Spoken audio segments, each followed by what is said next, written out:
Jo Myanmar border gi namli area da PDF na drone sijinaduna bom thadarakpada lalhouba ama sire tarukna phibam thina sokle Myanmar gi military junta lenga ki mathakta haujik landabagi thabak yamna kana sathariba pro democracy pamba Myanmar gi lalhouba singi manungda ama oiriba People Defense Force PDF ni haina singnaba kangbuna Manipur gi Kamjong district ki manung channa leiba namli dagi khara chalaga leiba border area gi mafam amada drone sijinaduna bom thadarakpadagi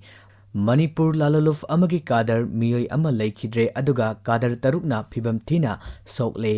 Laikidraba miyai asigi imung manungdagi phangba paugi matung inadi Laikidraba asigi maming Naurem Robindro Elias Naucha chahi kuntragamapan apokpa en kala aduga apokpigi mingna NP sakni yaripok top singthadagini Laikidraba asi ngasidagi sahi taramuki mamangdagi mayum thadoktuna Manipurgi laloluf amada yaukhibadagi mayumda halaktraba miyaini mahak leitre haibasi laloluf asigi maikidagi imung manungi miyai singda ngasi pau pirakpani hairi Paugi source amagi matung inadi PDF ki kangbuna drone sijinaduna bom thadarakiba mafam asi Myanmar gi manungda khangpat ki manakta leiba panda base camp amadani hairi Paugi source asina makha taribadi drone sijinaduna bom thadarakpagi thaudo asi ngarang numidang pung 3:30 nipan phawgi manungda laloluf adugi miyai singna chak chaduna leiriba matamda mafam adugi nongthaki sarukta drone gumba ama paisilakpagi makol taba fangki aduga ikan kanadana bom adu thadarakpadagi pokhaiduna chak chariba kadar taruk bom machena panduna phibam thina sokhi aduga thaudo aduda Naurem Robindro laikidabani hairi Fresna fangba paugi matung inadi ngarangi thaudo asi thokiba matam ikan kanadana Myanmar manungda leiba khangpat ki mathakta leiba pandagi base camp amadasu pro democracy sagatpa Myanmar gi lalhouba group amana drone sijinaduna bom thadarakpagi thaudok sing thokre Thaudok aduda lalhouba miyai taret lom asok apan yaukre haina panari loinana makha tana nongmai kamnabagi thaudok chu sathaki bom thadaba aduda misi mina amadi asok apan kya yamna yaurabage haiba adudi chapchaba paudi khangba ngamdri Myanmar gi po democracy sagatpa lalhulup singna Myanmar border mayada haujik yamna kanna Myanmar gi lanmi kangbuga leptana khut thoknari masina maram oireduna Tamu Saharda mahoksagi phibamda yamna chaungna ahongba laktuna miyam leitana leiba ngamnadre irang asi security force singdagi lut tawkiba khulai lising mari rom adu lokhutribo fawba makha sathaki gani haiduna Eastern Army Commander na phongdorakli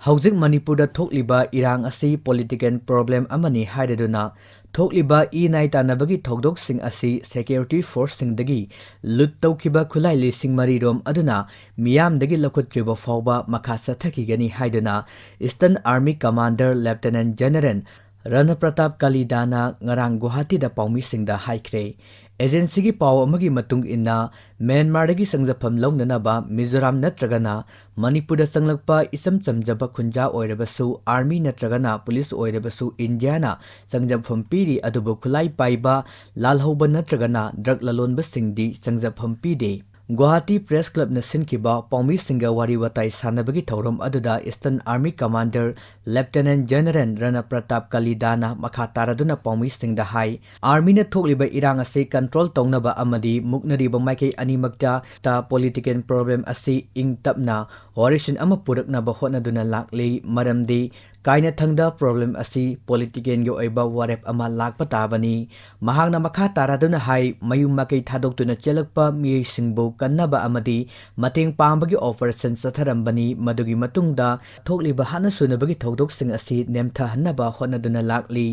Haujikti chauna mai pakle adubu kanglup anigi marakta leiriba lapthoknaba asina maram oirega maitei amasum kukigi marakta thodok macha macha mafam kharada hek thokli haina Eastern Army Commander Lieutenant General Rana Pratap Kalidana hairi paumi singna hangba wahangi paukhum piraduna mahakna hai haujing Manipurda thokliba irang asi political problem amani haiduna thokliba inai tanabagi thodok sing asi security force singdagi lut tawkiba khulai lising mari rom adu miyamdagi lokhutriba fawba makha sathakigani maram aduna khulai sing adu lokhutpa mathok tai haiduna phongdorakli